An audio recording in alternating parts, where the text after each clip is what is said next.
Olá, sejam todos bem-vindos ao Boletim Entrevista. 3 em cada 10 brasileiros entre 15 e 64 anos são analfabetos funcionais. Na prática, isso significa que muitas pessoas, mesmo sabendo ler e escrever, não conseguem interpretar e entender um texto, ou até mesmo resolver problemas simples do dia a dia envolvendo a leitura e a matemática. Os dados foram divulgados pelo INAF. E para entender melhor o assunto, vamos conversar com a Maria Angélica, que é mestre em educação e professora da Univap. Maria, muito obrigado por topar o convite, para a gente poder entender um pouco, né, o que significa na prática o analfabetismo funcional. Olá, eu que agradeço. Então, o analfabetismo funcional, ele é avaliado, né, pelo censo como a pessoa que só consegue ler e interpretar um bilhete simples, ou seja, ele está no nível bem elementar, né, da alfabetização. Perfeito. E dentro dessa perspectiva, né, qual que é o impacto para o país e no dia a dia das pessoas também, sendo analfabeto funcional? Esse impacto é muito forte porque nós vivemos numa sociedade, a gente fala grafocêntrica, né, centrada na escrita.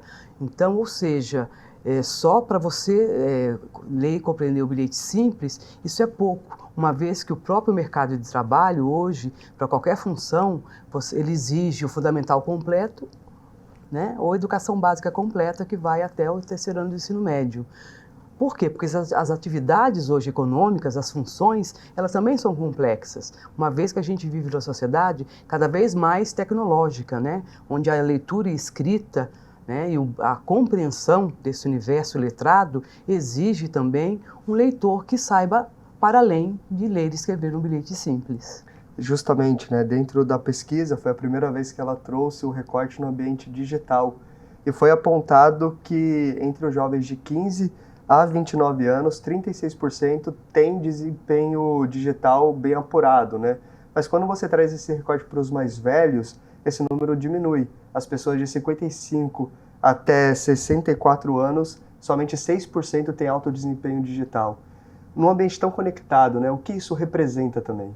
Aí a gente vai para um outro conceito, que a gente diz que a pessoa mais jovem, ele já nasceu, né, num universo digitalizado. Então, ele desde cedo, ele já conviveu, ele já convive com essas mídias digitais, ou seja, ele já é usuário dessas mídias, dessas tecnologias, né? Diferentemente, né, ele vai fazer parte do grupo dos nativos digitais. Essa faixa dos 50 para cima, ele vai o quê? Ele não pegou essa geração, ele não pegou essa fase onde isso estava na escola, estava no cotidiano, estava nas famílias.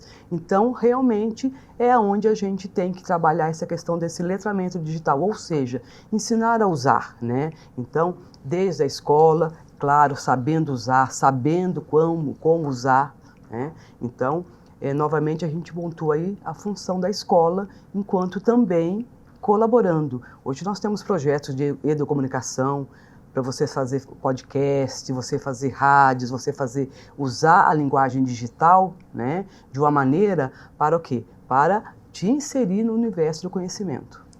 E dentro da pesquisa também foram feitos outros recortes, apontando a questão da desigualdade. Pessoas pretas, pardas, indígenas têm um nível maior, né, de analfabetismo funcional também. Por que isso acontece? Historicamente, esse grupo sempre vem a exclusão, por quê? Como você mesmo colocou, é a questão socioeconômica. Historicamente, quem é o perfil do analfabeto? É aquela pessoa que teve dificuldade de aprendizagem na época, na idade certa, ou seja, né, dos 6 aos 8, 9 anos, ele acaba reprovando a primeira e a segunda série, às vezes mais de uma vez, então ele era excluído. A própria escola, às vezes, não entendia as suas dificuldades, não tinha um projeto, não tinha, às vezes, nem mesmo um olhar diferenciado para essas dificuldades. Então, ele saía. O outro aspecto é que muitos saíam para ajudar na renda familiar da família, né? Compor essa renda, ajudar nesse orçamento. Então, ele sai para a questão do mercado de trabalho para trabalhar. E depois, quando cresce, ele sente falta dessa lacuna, porque desde sempre a escola, o acesso, o domínio da leitura e da escrita é uma competência super importante na vida, né? Não só para a empregabilidade, mas como enquanto cidadania, né? É um dos elementos de você se sentir um cidadão pleno, participando da sociedade atual, dos seus desafios, é você também ser uma pessoa alfabetizada e bem alfabetizada, né? Então, infelizmente, ainda o grupo de exclusão de maior índice que nós vamos ter em relação ao baixo desempenho na alfabetização, né, e nos anos de escolaridade, se encontra nessa população preta, parda, periférica, os grupos indígenas.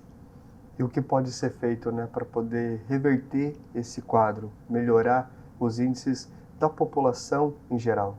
Aí a gente já vai para a questão das políticas públicas, a importância de o Ministério da Educação, as secretarias estaduais, as secretarias municipais terem projetos específicos e essa escola ser mais atraente. Por quê? Esse adulto, diferentemente da criança, ele já tem um conhecimento de mundo. Então essa escola tem que ser com projetos que atendam às suas necessidades. Um currículo contemplando que ele só não domina a leitura e escrita, mas ele tem todo o conhecimento aí para que ele possa ter um bom desempenho. Então, partir do quê? De situações significativas, de temas geradores, né? Aprender a fazer um currículo, né? Se ele está no mercado, se ele trabalha na questão da construção civil, trabalhar pesos e medidas de uma maneira diferenciada. Então, projetos que atendam à sua necessidade e buscando sempre essa questão, pensando que eu estou ajudando esse cidadão a exercer plenamente esse direito. Né? A alfabetização é um direito que está na Constituição.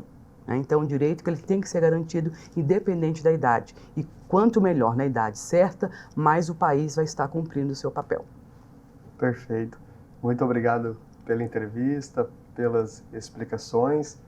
Então é isso, pessoal. O Boletim Entrevista de hoje fica por aqui. Até uma próxima. Tchau, tchau.